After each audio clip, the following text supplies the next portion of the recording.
सच का सफ़र और मैं हूं आपकी मेज़बान सना फैसल। माशरती निज़ाम में इंसानी ताल्लुकात मुख्तलिफ रिश्तों की डोरी में बंधे हैं, जिसमें सैकड़ों जिंदगियां जुड़ी हैं, लेकिन बाज़ दफ़ा यही रिश्ते दुनियावी लालच में ऐसे उलझते हैं कि सारी डोरियां उलझ जाती हैं, जिनको सुलझाना नामुमकिन हो जाता है और नतीजा तबाही की सूरत में निकलता है। और ऐसा खमियाजा भुगतना पड़ता है जिसका अजाला सारी ज़िंदगी भी किया जाए तो नहीं हो सकता। इस हवाले से हमने एक रिपोर्ट तैयार की है, आइए चलकर रिपोर्ट देखते हैं। कहा जाता है कि घर का भेदी लंका ढाए, लेकिन कराची के इलाके मंगोपीर की झाड़ियों से मिलने वाली मासूम बच्चे उबैद की लाश ने ये कहावत सच साबित कर दी। चंद दिन कबल हंसते खेलते उबैद को अचानक घर के बाहर से अगवा किया गया और मुलजिमान ने वालिद को फोन करके 15 लाख रुपए तावान मांगा। जिसने फोन किया कह रहा 15 लाख रुपया लेकर आओ और जगह मैं बताऊंगा कहाँ पर आना है। हैरान परेशान वालिदैन ने पुलिस में रिपोर्ट दर्ज करवाई और उबैद की तलाश शुरू कर दी। भयानक हकीकत उस वक्त खुली जब पुलिस और CPLC के ताउन से मुलजिमान कानून की गिरफ्त में आ गए। मेन आइडिया फुरकान का था, लेकिन इसके साथ उसने फरहान जो कि अरेस्टेड है वो था और दूसरा शाजर था। गिरफ्तार मुलजिमान में कातिल फुरकान का निकाह उबैद की बड़ी बहन से हुआ था और गुज़िश्ता 8 सालों से घर में आना जाना था। इग़वा बराए तावान की इस भयानक वारदात में खुद फुरकान अपने 2 दोस्तों के साथ मुलव्वस था, जिसकी बाकायदा प्लानिंग की गई थी। उबैद के कत्ल ने एतमाद और भरोसे के टुकड़े टुकड़े कर दिए और रिश्तों पर से एतबार खत्म कर दिया। पहले तो यकीन नहीं था, लेकिन ये कि कानों से उसको सुनने के बाद अब पूरा यकीन है। वहीं मुलजिम के अपने घर वाले भी उसके इस अमल पर शर्मिंदा हैं और सजा का हकदार करार दे रहे हैं। भरोसे और एतमाद की धज्जियां कोई बहुत अपना होने का दावा करने वाला खुद अपने हाथों बिखेरे तो इसकी तकलीफ का अंदाजा सिर्फ वही बता सकता है जिसके साथ ये सब होता है। जब घर में किसी मुकद्दस रिश्ते की आड़ में घिनौना खेल खेला जाए और सिर्फ चंद पैसों के लालच में हर रिश्ते को दांव पर लगा दिया जाए, तो ऐसा करने वाला ना सिर्फ माशरे का मुजरिम होता है, बल्कि वो खुद अपना दुश्मन भी होता है, जो अपने हाथों अपने लिए घड़ा खोदता है। आज हम आपको एक ऐसे ही भयानक जुर्म की सच्चाई दिखाने जा रहे हैं, जिसने रिश्तों की पाकीज़गी और तकद्दुस को ना सिर्फ पामाल किया, बल्कि कत्ल जैसे जुर्म का इर्तिकाब भी कर डाला। नाज़रीन, इस वक्त हम औरंगी टाउन में मौजूद हैं और अब से चंद दिन कबल यहाँ पर एक ऐसा वाक़या पेश आया जिसने सबको लर्जा के रख दिया। क्या हुआ था, क्या तमाम मामलात थे, हमारे साथ वही साहब मौजूद हैं, इनसे जानते हैं। अस्सलाम वालेकुम। वालेकुम सलाम। वही साहब, मुझे शुरू से बताएं क्या हुआ था। तो ये वाक़या 8 तारीख का है और ये इसी तरह लाइट गई हुई थी यहाँ पे, तकरीबन लाइट लोड शेडिंग का सिस्टम है। तो बच्चा बाहर खेल रहा था और जो कातिल है उसका नाम फुरकान है। ये वो बच्चा किसका था? ये बच्चा मेरी बहन का है और वो मेरा भांजा है। सही। उबैद नाम है उसका। और उसे जो है ना तकरीबन बाहर से उसने पकड़ कर लेकर गया ना। और ये लोग कितने बहन भाई हैं? ये 4 बहनें हैं और 2 भाई हैं। और उबैद की जो वालिदा है वो क्या करती हैं? जॉब करती हैं दुबई में। असल में इनके माली हालात बेहतर नहीं है। बहनोई जो है वो इतने जॉबलेस भी हैं और प्लस ये तो कितने अरसे से जॉब कर रही थी? ये आई थिंक 6 ईयर्स। तो ये साल में कितनी दफ़ा जो है वो ये तकरीबन हर 1.5 साल के बाद आती हैं। सही। और फिर वो चली जाती है 2 महीने। सही। तो अभी ये आई हुई थी? अभी ये आई हुई थी और ये वाक़या। और ये आपके घर आई हुई थी बच्चों समेत? हाँ, ये हमारे घर, ये नहीं क्या घर है, ये हमारी सिस्टर का ही घर है। जब ये यहाँ नहीं होती तो बच्चे कहाँ होते थे? ये बच्चे इसी घर में रहते थे और ये हमारे बहनों ही देखते थे उनको, उनकी देखभाल करते थे। आप लोग भी लुक आफ्टर करते जी, थे? लुक आफ्टर हम भी करते थे। सही। वालिदा कुछ कैश वगैरह लेकर आई थी और ये बात जो है कुछ करीबी लोगों को पता थी? नहीं, ये जो कैश का इशू हो रहा है, ये कैश तो बिल्कुल इनके पास नहीं था, क्योंकि इनकी जो है जॉब यानी ख़त्म हो चुकी थी और इनके अगर मैक्सिमम अगर देखा जाए तो कोई इन्होंने पैसे लेकर नहीं है कैश। तो क्योंकि इनको जो है अचानक इनकी जॉब ख़त्म हो गई। ये आने वाली थी सितंबर में, मगर इनकी जब जॉब ख़त्म होने के सिलसिले में इनको वापस इन्हें जल्दी आना पड़ा। और ये किसी घर वालों किसी को भी किसी को भी नहीं पता चला। अचानक ये रात के तकरीबन 12-1 बजे करीब। लेकिन लोगों में उम्मीद तासुर ये था क्योंकि ये आएंगे तो ऐसा है। तो फिर अचानक बच्चा गायब हो जाता है। तो फिर आप लोगों को कितनी देर के बाद पता चलता है? असल में ये खबर हमें तक 9 साढ़े 9 बजे बाद पता चलता है कि बच्चा नहीं है। वो किसी अपने बहन भाई कजन के साथ खेल रहा था? किसी नहीं, बच्चों के साथ खेल रहा था। गली के सारे बच्चे खेले, मोहल्ले के सारे बच्चे खेल रहे थे। लाइट जाती है सब बाहर निकल जाते हैं, बच्चा नहीं आया। तो फिर हम लोगों ने इलाके ढूंढा, हम लोगों ने इलाके में पूरे सर्च किया, जहाँ तक हमारी कोशिश रही।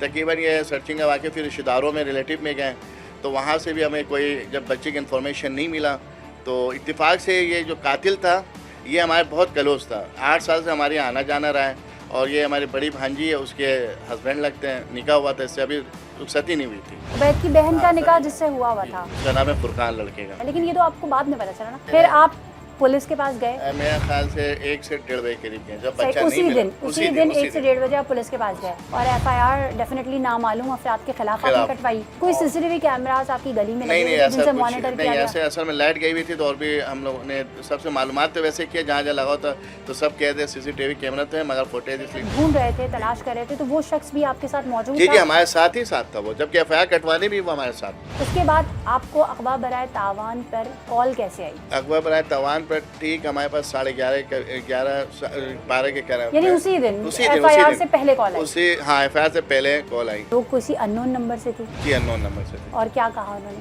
उन्होंने हमारे से कहा कि आप मेरे बहनों के पास आया था, तो उनसे कहा आप वो इश्तियाक अहमद साहब बात कर रहे हैं, तो उन्होंने कहा कि जी इश्तियाक बात कर रहा हूँ, तो बोला एहसन, अच्छा इसके जो है ना एहसन के नाम से हम लोग घर से पुकारते थे, उसका ओरिजिनल नाम उबैद है और वैसे हम लोग उर्फ एहसन है। तो एहसन जो है वो हमारे पास है और मैं आप लोगों से 15 लाख रुपए तावान मांगता हूँ। तो ये सुनने के बाद आप लोग? वो सुनने के बाद हमारी तो रूह फना हो गई, क्योंकि लाजमी बात है। फिर हम लोगों ने उसके बाद उसने खुद स्विच ऑफ कर दिया और ये कहकर क्या कि मैं खुद आपको लोकेशन में खुद शेयर करूँगा। जिस वक्त कॉल आई थी वो आपके साथ मौजूद था? नहीं, वो हमारे साथ मौजूद नहीं था। उसके बाद आप पुलिस में चले गए, आपने वहाँ एफआईआर कटवा दी, एक दिन गुजर गया, अगले दिन क्या हुआ? अगले दिन भी इसी तरह चलता रहा, हमें जो है ना वो थाने में बुलाया गया, वक्तन फक्तन सही कॉल करके दोबारा कॉल आई आपको, कहा गया कि थाने नहीं जाना या पुलिस के पास? नहीं, ऐसा कोई कॉल नहीं, उसके बाद से कोई कॉल नहीं आया। फिर हम लोगों ने बहुत कोशिश उस कॉल पे लगते रहे कि शायद हमारे से कोई डाटा वगैरह निकलवाया कि किसका नंबर है, क्या है? जी वो भी मैंने नंबर दे दिया था, पुलिस वालों के दिया, तो उन्होंने शायद वर्किंग किया इसमें, और इसके बाद तकरीबन ये कहानी चलता रहा। फिर हमने 15 में भी कॉल किया, करते करते जो है ना ये वाक़या ऐसा हो गया, फिर हम लोगों ने CPLC गवर्नर हाउस पे जो है वहाँ पे ये मैंने केस दर्ज किया। उसके बाद क्या हुआ? फिर वहाँ से जैसे ही वहाँ से गए तो फिर वहाँ से वर्किंग शुरू हुई है। वो इत्तेफाक से हमारे साथ ही था और उसको हर चीज़ की खबर थी कि आप क्या कर रहे हैं, हम क्या कर रहे हैं, हमारी एक एक चीज़ की मूवमेंट उनको पता चल रहा था। और ये कि फिर जो है CBC जो CPLC वाले जो वर्क कर रहे थे, तो उन्होंने इनकी मैं आई थिंक कॉल वगैरह वो किया, ट्रस्ट किया, तो उसके वजह से उनको वही जो पहली कॉल की गई थी नहीं, वो वाले सिम तो उन्होंने लगाया ही नहीं था। सही, फिर किसी दूसरे नंबर से आपको जी, कॉल उन्होंने किस तरह उनकी टेक्निकली वो थी सिस्टम नहीं, था। आपको फिर किसी दूसरे नंबर से कॉल आई क्या? नहीं, कोई कॉल नहीं आई। तो फिर उसके बाद ये हमारे CPLC वालों ने किस तरह उनके वो सर्च किया, ये वो बेहतर जानते हैं। तो आपको फिर किस तरह से पता चला? फिर वो हमें तकरीबन और रात कितने दिन के बाद? 7 साढ़े 7 बजे हमें पता चला कि उसी के अगले दिन? नहीं, उसी रात, यानी कि जिस दिन हमने CPLC में जो किया था 6:30 बजे मैंने तकरीबन 8 मई को ये वकवा होता है, जी। रात 1:30 बजे आप और एफआईआर ये का 9 दर्ज करवाते हैं? जी जी, और पता कब चलता 9 बजे हमें 9 तारीख को हमने ये CPLC में केस डाला और 9 तारीख के तकरीबन 10 तारीख को सुबह हमें फजर के वक्त हमें ये खबर मिलता है।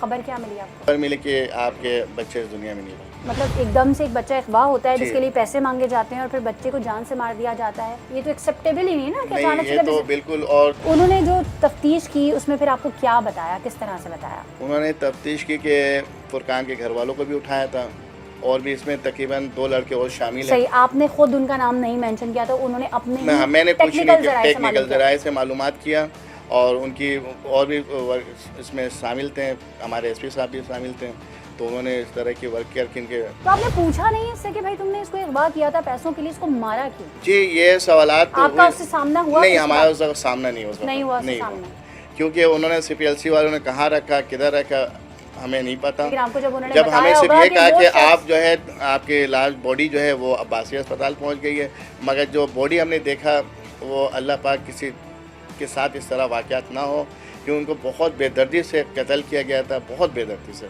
बच्चे को। उस पे कोई जख्म के निशानात? जख्म तो समझ लो जख्मों ही में चूक था वो, यानी कि उसे उसके मारा गया था, जलाया गया था, क्या किया गया? उसे पहले गला घोटा गया है उनके बकौल, और फिर उसे जो है ना गले घोटने के बाद जो है ना उसको बोरे में बंद किया है, और बोरा बंद करने के बाद जो उसने अजियत किया वो मैं कैफियत नहीं बता सकता हूँ कि उसके ऊपर जो है ना बच्चे के ऊपर जो उसने पत्थर होता है, पहाड़ी पत्थर, उस बच्चे के ऊपर 1 नहीं 2 नहीं तकरीबन 4 जो इस तरह के उसने पत्थर मारा। जब ये पता चला कि फुरकान है, उस वक्त आप लोगों के, आपकी बहन के, उस बच्ची के जिसका निकाह उससे हुआ था, क्या जज्बात? उस वक्त तो मैं अगर ये कहूँ, मुझे इंसानियत के नाम से यकीन करे वो उठ गया था कि ये हमारे साथ रह कर इस तरह वाक़या हुआ। वो भी उस घर पे इसने हम लोगों ने इतना इज़्ज़त दिया, उसे इतना इज़्ज़त दिया कि शायद हम लोगों ने किसी को उसके हर चीज़ उसके वो इज़्ज़त दिया हमारे। और उस बच्चे की इस वक्त क्या कंडीशन है? अब लाज़मी बात है, वो बच्ची भी उसके साथ अटैच थी अच्छे इसके खासे। कितना टाइम हो चुका? क्योंकि मंगनी थोड़ी थी, मंगनी में निकाह था, 1 ईयर हो चुके थे।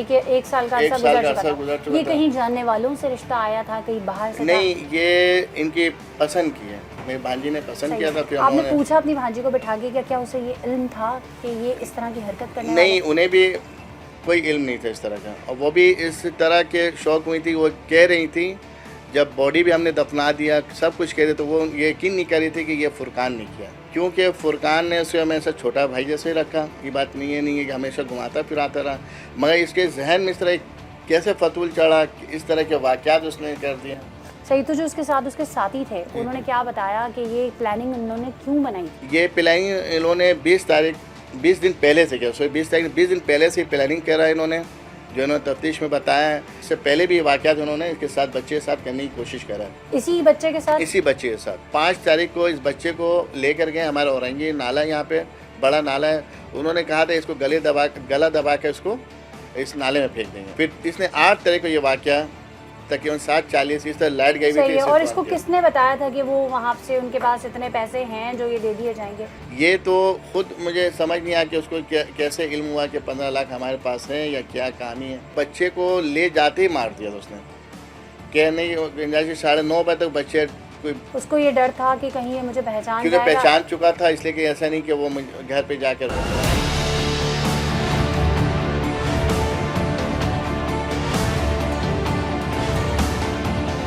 नाज़रीन, मेरे साथ उबैद के वालिद मौजूद हैं, इनसे कुछ बात करें। उबैद कैसा बच्चा था? हमारे हर वक्त साथ साथ रहता था ये, क्योंकि मेरी वाइफ यहाँ रहती नहीं थी, तो ये तो मेरे जब वाइफ यहाँ नहीं रहती थी, उनको संभालना आसान था? ये बच्चे हमारे साथ घुल मिल के रहते थे, हमारे से हटता नहीं था ये। लेकिन 3 दिन से ये मेरे पास नहीं आ रहा था। क्यों? और थोड़ा गुमसुम था, लेकिन मैं इसको केयर नहीं करता कि वजह क्या, मैं उसके जहन नहीं डाला कि क्या वजह। अब आप सोचते हैं तो क्या लगता है कि क्या वजह थी जो नहीं आ रहा था? वजह ये कि मुझे ये शक हुआ, अब मैं उसकी तरफ ध्यान नहीं जा सका कि ये बंदा मेरे प्लानिंग बना रहा था मेरे घर पे। 20 दिन से प्लानिंग बनाया हुआ था कि इनके बच्चों को मारना है, ठीक है, ये मारने का प्लानिंग था। इन्होंने पहले 5 तारीख को अगवा किया, ये हमें नहीं पता चला। घुमा फिरा के बच्चों को लाया 12 नंबर का, इधर औरंगी टाउन का साइड है, कोई नाले पे लेकर गया। उधर पुलिस को इंटरव्यू दिया, इसने बयान दे कि हम बच्चे को लेकर गए थे 5 तारीख को मारने के लिए, नहीं मार सके। पुलिस वगैरह उधर लगे हुए थे नाका, ये वापस ला के गली में छोड़ के चला गया। इनके साथ 3 आदमी। वो 3 आदमी कौन है? ये फुरकान जो मेरे घर पे, जो मेरी बेटी का समझ लें शौहर था इस वक्त, लेकिन अब नहीं रहेगा, ये था। और 2, एक सियालकोट का रहने वाला, एक साहिवाल का रहने वाला। 2 कौन लोग हैं? ये दोनों पंजाबी है और ये इसके क्लास फेल हुए। और इसी मोहल्ले में रहते हैं, इस नहीं इलाके नहीं, में इसको रहते मैं हैं? नहीं जानता, दोनों को नहीं जानता मैं। ये पता था फुरकान की उठक बैठक गलत लड़कों में है? ये भी नहीं पता था, लेकिन ये जो 2 लड़के हैं इसको मेरी बेटी जानती थी कि क्लास फेल हो, क्योंकि एक साथ मैट्रिक की इन्होंने, तो ये इनको तो जानती। आपकी फुरकान से लगती थी या आपकी बनती थी? फुरकान नहीं, मैं तो उसको बहुत एहतराम करता था, इज्जत करता था उसको। कहीं भी जाना आना उसको लेकर जाता था। बस मैं ये बोलता था कि देखो अब तुम्हारा यहाँ निकाह हो गया, तुम कम आना जाना करो, क्योंकि तो इससे इज्जत का जो है ना तुम्हारा वकार गिर जाएगा। और आपका शादी का कब इरादा था? शादी बकरीद के बाद इनको वालिद साहब को मैंने दावत दी थी, इन्होंने घर पे आए, इन्होंने बोला मुझे कुछ टाइम चाहिए। फिर तावान की कॉल आपको आई थी? मेरे पास आई आप थी। आवाज़ पहचानते थे जो नहीं, कॉल आई मैं थी? जिसने फ़ोन किया मैं उसको नहीं जानता। तो कह रहा 15 लाख रुपया लेकर आओ और जगह मैं बताऊँगा कहाँ पर आना है। उसके बाद उसने स्विच ऑफ कर दिया। उसने आपने उसे कुछ पूछा नहीं कि मेरा बेटा कैसा है, या उससे बात कराओ? या मोहलत नहीं थी, उसने बस 2-3 सवाल करा और लाइन काट दी उसने। जब फ़ोन आया था हमारे पास, तो ये फुरकान उस मुजरिम के सामने था, उसके सामने फ़ोन किया उसने। रात को ये गया FIR कटवाने, साथ 1 दिन 2 दिन सोया भी यहाँ पर। सब इसको पता था क्या होने वाला है, अब क्या करने वाले हैं? उनके वालिद साहब आए थे जिस दिन अगवा हुआ, तकरीबन 12-11 के दरमियान। उन्होंने बोला भाई आप FIR कटवा लो। वालिद साहब ने फोर्स किया, हाँ, वरना फुरकान चाह रहा था आप थाने ना जाए। लड़के के वालिद साहब आया था, कहने लगा आपने सुना कि भाई आपके बेटा अगवा हो गया, तो बोला आप सबसे पहले एफआईआर कटवा। फिर उसके बाद आपको कैसे पता चला? तीसरे दिन यानी कि सुबह होने वाला, अभी रात है, 1:30 बज रहा था, ये मेरे पास बैठा हुआ था। CPLC वालों ने आया वहाँ पर से 10-12 मोबाइल यानी कि रोड के ऊपर गाड़ी खड़ी थी, ये मेरे घर पे बैठा हुआ था मेरे साथ। मुझे भी शक नहीं हुआ, उनके पास नंबर ट्रेस हो रहा था, उन्होंने ट्रैकिंग पे लगाया हुआ था। फिर मुझे मेरे दामाद को उन्होंने कहा कि फुरकान को भाई ऐसा करो, जहाँ से कॉल आई थी उस लोकेशन पे मुझे ले चलो। उस लोकेशन पे ये लेकर गया। सही, आप साथ थे? नहीं, मैं, उन्होंने बोला आप बैठो, मैं इनको लेकर जा रहा हूँ। उसमें हमारा ये वो कौन सी लोकेशन थी? ये 10 नंबर पे ना रब्बी कॉलोनी कहलाता है, फूल वाली गली। जैसे यहाँ से गया, पता चला कि उधर रोड के ऊपर गाड़ी थी, उसको उठा के गाड़ी में डाल दिया और मोबाइल उसने CPLC वालों ने ले लिया उसने। ले लिया उससे। फिर उसको सारे रिपोर्ट उनको पता चल गया कैसे क्या हुआ। उसने पूरा बयान दे दिया कि हाँ मैंने मान लिया उसने। हाँ, हाँ मैंने और बाकी 2 लोगों का भी बता दिया उसने। हाँ, 2 लोगों। फिर रात 4:30-5 बजे तक दूसरे दोनों लड़के पकड़ा गए, इन्होंने छापा लगा। फिर हमारे बच्चों को 6 बजे वो जगह पे लेकर गए जहाँ बच्चे को फेंका था। आपने ये नहीं सोचा कि इसको क्यों लेके गए यहाँ से? नहीं, मुझे ये भी नहीं पता, मैं समझा वो लोकेशन दिखाने गया, लेकिन जब ये जाने के बाद 10 मिनट में इनके मोबाइल ऑफ हो गया, तकरीबन 2-3 घंटा मोबाइल बंद। आप लोग तो यहाँ परेशान होंगे। हाँ, फिर SHO का फ़ोन आया, पीराबाद मोमिनाबाद थाना, फुरकान का मोबाइल बन जा रहा, मतलब मैं भी कर रहा हूँ, बन जा रहा है। तो रात गुजर गई कोई सूरत से। 5 बजे मेरी आँख खुली, मुझे घबराहट से हुई कि मेरे बच्चों को लग रहा है कुछ हो गया, लग रहा है बच्चे मेरे दुनिया में नहीं। फिर ये मेरा जो साला है छोटा वाला, ये और इसकी बीवी 5:30-6 बजे के दरमियान मेरे घर पे कुंडी बजाई, थोड़ा अंधेरा था। उन्होंने बोला कि उसको मार दिया, आपके बच्चों को। किसने मारा? फुरकान का नाम आया, बोले उसने सारे पुलिस को बयान दे दिया। जब बच्चे को आपके हैंडओवर किया गया, डेड बॉडी को, जब मैंने देखा तो बहुत ही जख्मी बच्चा था हमारा, बहुत बुरा हाल था उसका। मैंने बोला आप मुझे इसी तरह डेड बॉडी को मैं घर लेकर आया था, मैं अपना कफन तफन कर दिया। बोले नहीं, इस हालत में आप लेके नहीं जा सकते क्योंकि इस काबिल नहीं है वो, आप एदी के हवाले कर दो, वो कफन तफन करके आपके हवाले कर देंगे। क्या चाहते हैं आप? मैं ये चाहता हूँ कि ये जो 3 बंदा मुजरिम पकड़ाया है, ये बाहर नहीं आने चाहिए, ना इसकी जमानत होनी चाहिए, इसको सख्त से सख्त सजा मौत होनी चाहिए। लड़के के वालिद साहब भी कह रहे हैं हम आपके साथ हैं, अल्लाह जानता है उनके दिल में क्या है, हमें नहीं पता, लेकिन ये कह रहे हैं हम आपके साथ हैं। नाजरीन, मेरे साथ उबैद की बहन और फुरकान की मंकूहा मौजूद है, उनसे कुछ बात करते हैं। अस्सलाम वालेकुम। वालेकुम अस्सलाम। मुस्कान, मुझे समझ नहीं आ रहा मैं आपसे कैसे ताज़ियत करूं, क्योंकि आपका तो एक तरफ शौहर है और एक तरफ भाई है। जो भी मेरे भाई के साथ हुआ है और जिस तरह से हुआ है, जिस बेदर्दी से हुआ है, मैं चाहती हूँ कि उन तीनों कातिलों को उसी तरह की सज़ा दी जाए और रिहा नहीं किया जाए, क्योंकि अगर उस तरह से उन लोगों को छोड़ दिया जाएगा तो इसी तरह से और भी आगे जो बच्चे हैं, जो बहन है, जो माँ है, जो बाप है, वो अपने आप को नहीं संभाल पाएंगे। जैसी हिम्मत अल्लाह ने हमें दी है, ऐसी हिम्मत अल्लाह हर किसी को नहीं दे सकता और हर कोई इस तकलीफ़ को बर्दाश्त नहीं कर सकता।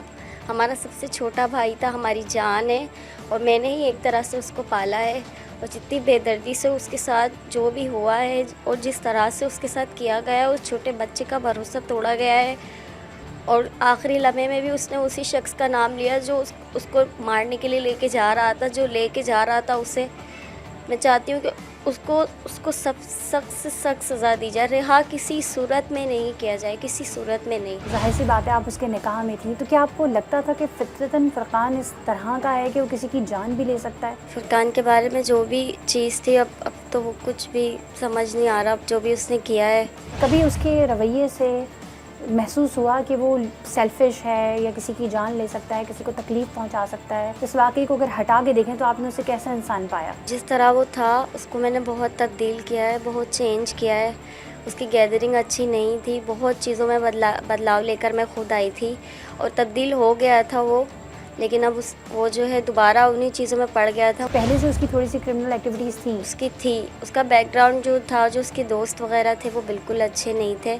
उन चीज़ों से बिल्कुल निकाल दिया था मैंने, बिल्कुल दूर कर दिया था, लेकिन वो दोबारा इन चीज़ों में शामिल हो गया था। मुझे और आपको पता था? अभी का तो बिल्कुल भी पता नहीं था, बिल्कुल भी इल्म ही नहीं था। अगर सर ये कह रहे हैं जो लोग उसके साथ शामिल थे वो भी आप लोगों के साथ, आप लोग एक साथ ही पढ़ा करते थे? जी हाँ, सारे मेरे क्लासमेट हैं। शक हुआ था कि ये इस तरह से कर सकता है? वो मेरे साथ ही खड़ा हो गया था आके और बिल्कुल अंदाज़ा ही नहीं, वो जिस तरह से वो रह रहा था उससे वो बिल्कुल ये गलती उसको लगी नहीं रही थी कहीं से भी। उसने कभी जिक्र किया था कि उसे पैसों की अशद ज़रूरत है? अक्सर हमारे में लेन देन चलती रहती थी, लेकिन ये कि वो ख़त्म हो गई थी बीच में। कभी ऐसा हुआ है कि लाखों रुपए लिए हों? मैंने खुद उसको अपने ही हाथों से अपनी मामा के अकाउंट से 15,000 रुपये निकाल के दिए थे जब उसे ज़रूरत थी।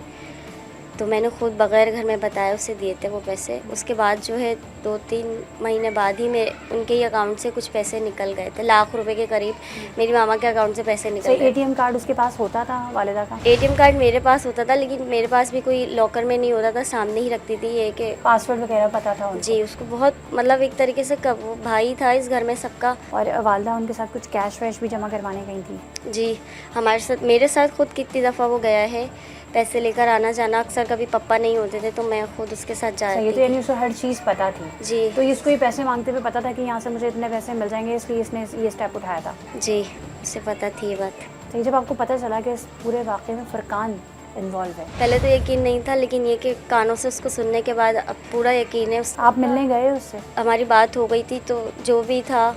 आपने उससे पूछा कि तुमने मेरे ही भाई के साथ ऐसा क्यों किया? नहीं, मैंने ये सब कुछ भी नहीं उससे पूछा, सिर्फ हमें सुनना था। जो आपने सुना वो क्या था? वो यही था कि उसी का सब कुछ करा धरा है, 20 दिन से वो प्लानिंग कर रहा था। अब आप क्या चाहती हैं? अदालत से मेरी रिक्वेस्ट है कि उन तीनों को जो है ना सजाए मौत दी जाए। फुरकान के अलावा 2 और कौन लोग हैं? उनका नाम शाजिल और फरहान है। और ये दोनों भी क्लास फेलो थे, और ये क्या करते हैं? इन दोनों का मुझे नहीं पता। फुरकान के निकाह में रहना चाहती हैं? नहीं, हर किस नहीं रहना चाहती मैं उसके निकाह में।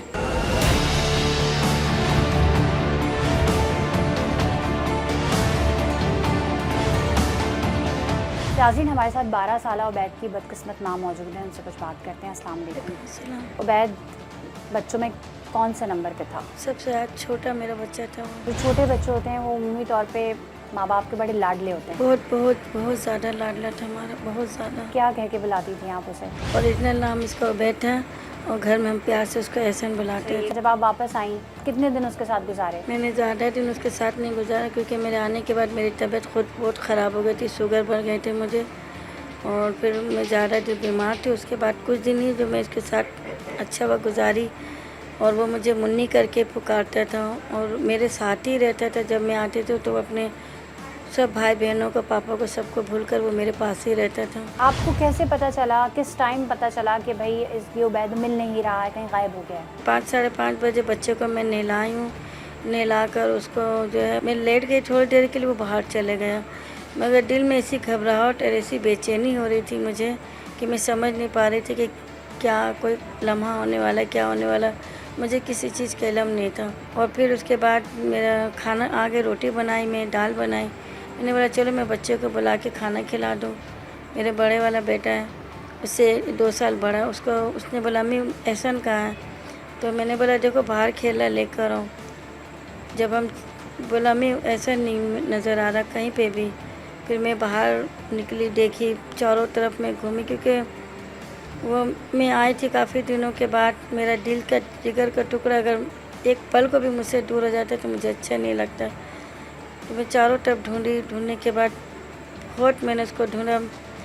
उसके बाद जो मेरे सब्र के इम्तहान है, और मैंने बहुत रोई कि या अल्लाह मेरे बच्चे को कुछ नहीं करना, अब मेरी जान ले लो, मेरे बच्चे को कुछ ऐसा मत करना। कोई वैसा मसला कुछ भी किधर है, कुछ भी ख्यालात नहीं आया। मैं समझे कोई बच्चों के घर चले गए या कहीं है या कुछ भी है, या हो सकता है किसी घर पे बैठ गए हो। 11:30 बजे ढूंढते ढूंढते मैं और हस्बैंड थोड़े आगे निकल गए, तो मेरे हस्बैंड के पास कॉल आता है कि आपका बच्चा मेरे पास है, कहने आप पैसे का इंतज़ाम कर लो 15 लाख का, मैं जगह आपको बताऊँगा। तो ये जो 15 लाख की डिमांड की गई थी, ये कोई ऐसा ही, जाहिर सी बात है जहन में आया होगा ना, कोई ऐसा ही शख्स है जिसको ये पता है जो इसने 15 लाख की डिमांड की है? वो उसे मालूम था मैं दुबई में जॉब करती हूँ, और शायद उनको ये एहसास होगा कि कुछ पैसा मैं लेकर आई हूँ। आपके वहमो गुमान में भी था कि फुरकान भी नहीं, हमारे जहनों में कभी नहीं था। फुरकान उसको क्या तसल्लियाँ दे रहा था? फुरकान, मैं तो बेहोश हो गई थी, मुझे कुछ भी नहीं मालूम, मगर महल्ले वाले हमारे यही कहते हैं कि वो हमें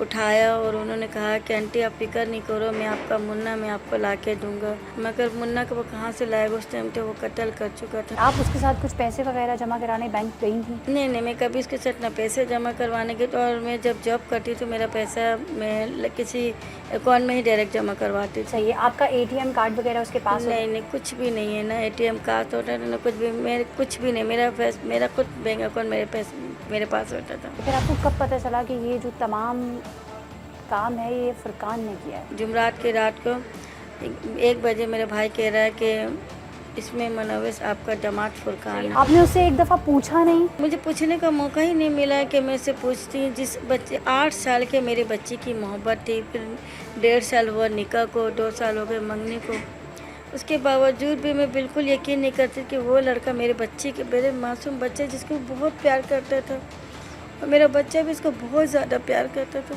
बहुत ज़्यादा फुरकान भाई करता था मेरे बच्चे। आप तसल्ली रखें, का बच्चा अब जिस जगह है वहाँ उसे अब कोई तकलीफ़ पहुँच नहीं सकती, आप तसल्ली रखें। लेकिन मुझे ये बताएं, उबैद तो चला गया, लेकिन आपकी बेटी का निकाह उस शख्स से हुआ था जिसने तमाम चीज़ें की थी, तो ये तो आपके लिए दोहरा सदमा है। दोहरा क्या, मेरी बच्ची का भी एक सदमा है, जो उसकी मोहब्बत थी उसका एक सदमा है, मेरा एतमाद तोड़ा जिसका माँ बनाकर। मेरे घर में कोई बड़ा बेटा नहीं था, मैं उसे कहती थी फुरकान तुम मेरे बड़े बेटे के जैसे, मैं तुम्हें अपना बड़ा बेटा समझती हूँ फुरकान। मैं अपना हर बात जैसा अपनी बेटी से करती थी, मैं उससे बोलती थी, मगर उसने मेरा एतमाद, मेरा भरोसा ऐसा तोड़ दिया कि मैं अब तो मुझे दामाद नाम से भरोसा भी ख़त्म हो गया।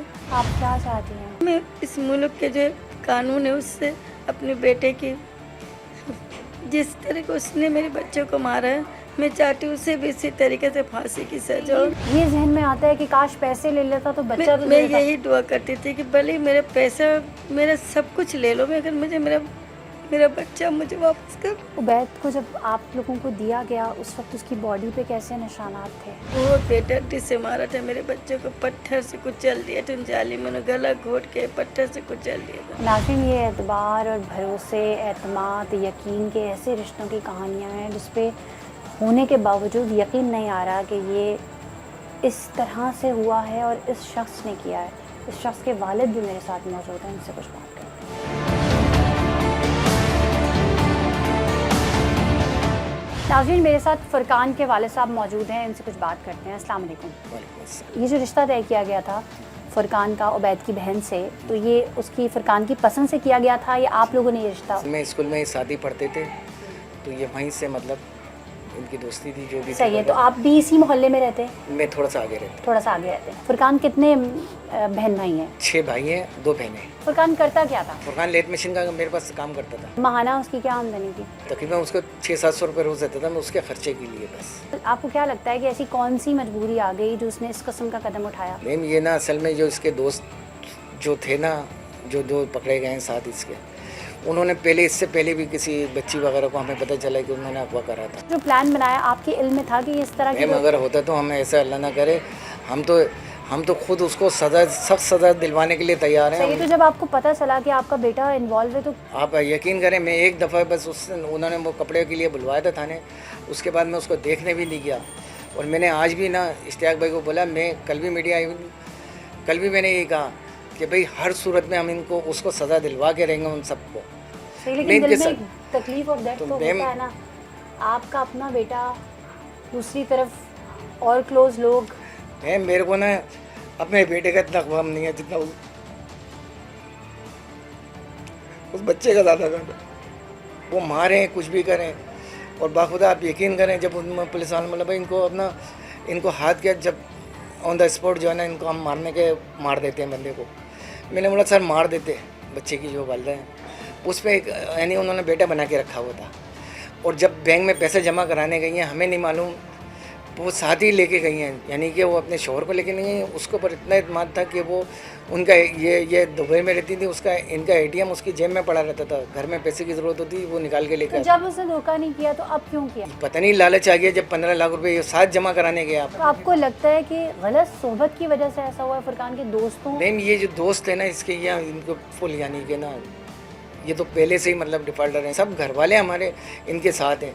मुझे आप बताएं, मैं बार बार इनके घर पे, मैं मैयत में बस नहीं आ सका कि वो मेरे बच्चों को उठा लिया, तो उन्होंने बाद में छोड़ा, तो हम थोड़ा सा हमें पता नहीं चल पाया। क्या लगता था फुरकान इतना सफाक है? नहीं घर में बहन भाइयों के साथ कभी ऐसा आपने देखा था रवैया उसका ऐसा? सब मोहब्बत ऐसे। जब मैं इसको ना, मुझे तो अंदाज़ा नहीं है कि नहीं ये ऐसा भी कर जाएगा। अभी 3 दिन पहले जो ना इनके साथ ये पैराडाइज वगैरह घूमने गई थी पूरी फैमिली। तो अब एक रिश्ता तो भेंट चढ़ गया, अब मजीद कई रिश्ते भेंट चढ़ेंगे। हम इनसे ना, आप यकीन करें, हम नज़र मिला नहीं पा रहे हैं। हमारी इज्जत है, गलती अलग है, आपकी नहीं है। हमारी इलाके में इज्जत है, लोग जानते हैं हमें। मैम अगर हम आज पैसा वैसा खर्चा करके अगर वो उसको बाहर भी आया था, अगर खुदा ना खास्ता कल वो यही काम करता है तो फिर हम क्या करेंगे? हमें तो सबकी जान प्यारी है ना, हम तो नहीं चाहेंगे कि वो किसी तरह भी बाहर आए। मैं आपसे ये कहना चाहता हूँ, उसको जो ना इबरतनाक सज़ा मिलनी चाहिए सबको, जिसने करा है ना।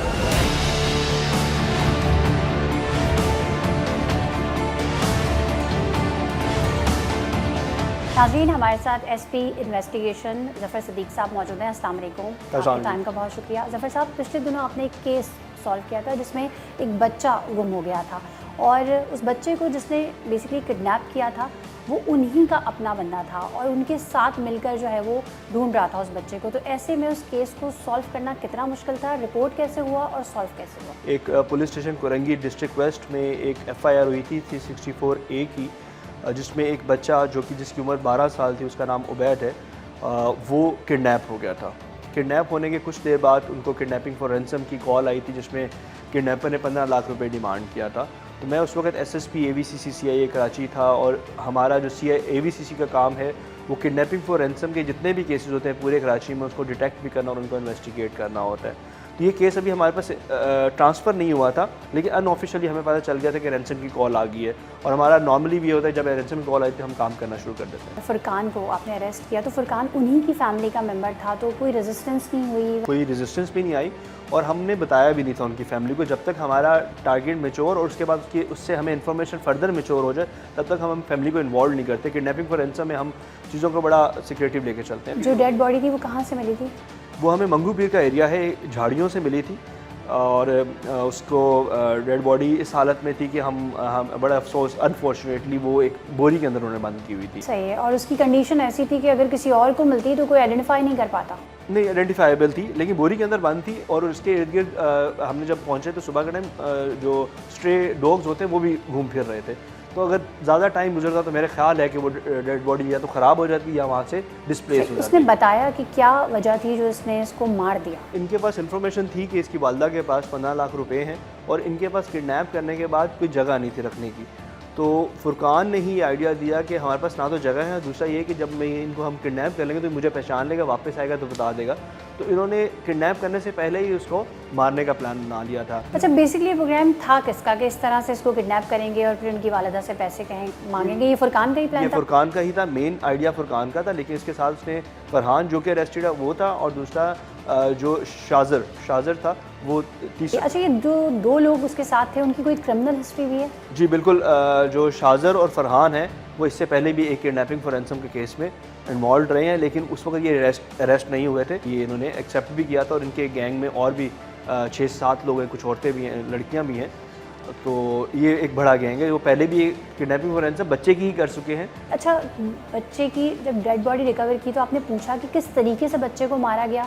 किडनैप करने के बाद एक जूस किया, जूस के अंदर वो नशा व गोलियां मिक्स करके बच्चे को पिलाई, जिससे थोड़ा सा वो मदहोश हुआ और ये रास्ते में हाईवे पे की तरफ लेके गए और मोटरसाइकिल के ऊपर बैठे बैठे ही उसका गर्दन दबाई और उससे उसकी डेथ हो गई। तीनों मौजूद थे मोटरसाइकिल? तीनों ही मोटरसाइकिल मौजूद थे और चौथा वो बच्चा मौजूद था। मारने के बाद इन्होंने जिस मौके से हमने डेड बॉडी रिकवर की वहाँ पे ही जाके बोरी के अंदर डेड बॉडी को डाला और जब वापस आने लगे तो फिर इनके जहन में आया, शाजर के जहन में, कि शायद बच्चा अभी ज़िंदा हो।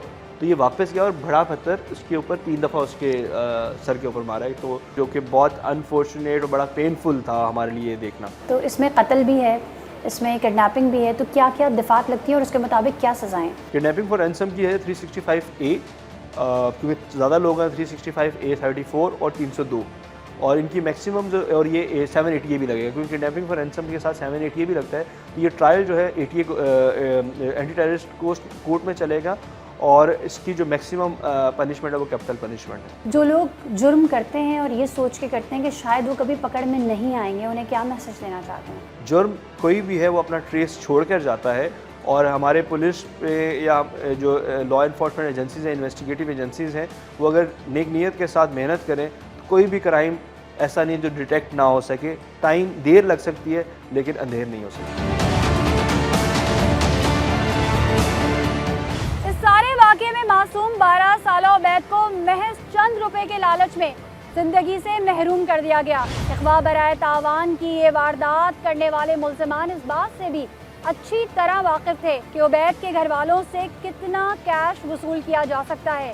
इसीलिए उन्होंने बाकायदा सोची समझी प्लानिंग के तहत ना सिर्फ उबैद को अगवा किया बल्कि उसको जान से भी मार डाला ताकि उनकी हकीकत सबसे छुपी रहे। लेकिन जुर्म जितना भी छुपाया जाए वो एक न एक दिन सबके सामने ज़रूर आता है। जुर्म माशरे का हिस्सा है और इसकी जड़ को ख़त्म करना माशरती फरीज़ा है और इसकी अदायगी हम सब पर वाजिब है। अगर आपके इर्द गिर्द मसले मसाइल हैं और आप चाहते हैं कि सच के सफ़र में हम आपकी आवाज़ बने तो स्क्रीन पर मौजूद नंबर्स पर रब्ता कर सकते हैं। इस यकीन के साथ अपनी मेज़बान सना फैसल को इजाज़त दें कि सच के सफ़र में आप हमारे साथ हैं।